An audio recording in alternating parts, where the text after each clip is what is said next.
నమస్కారం. ఘంటారావానికి స్వాగతం. ముందుగా ప్రధానాంశాలు.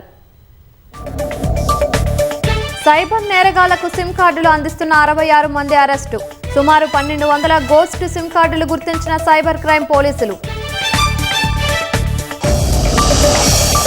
శంషాబాద్ విమానాశ్రయంలో పట్టుబడ్డ 3.5 కోట్ల గంజాయి.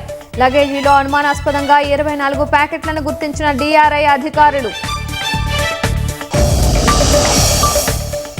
కొత్త పార్టీ పెడతానని తప్పుడు ప్రచారం చేస్తున్నారన్న బండి సంజయ్. చిత్తశుద్ధితో పనిచేసే కార్యకర్తనని స్పష్టం.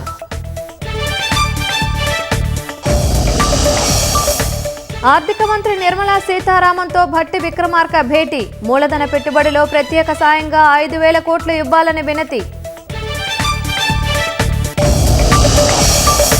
రోమ్లో మోదీకి ఇటలీ సైన్యం ఘన స్వాగతం. ద్వైపాక్షిక సంబంధాలపై ఇరు దేశాల ప్రధానుల చర్చలు.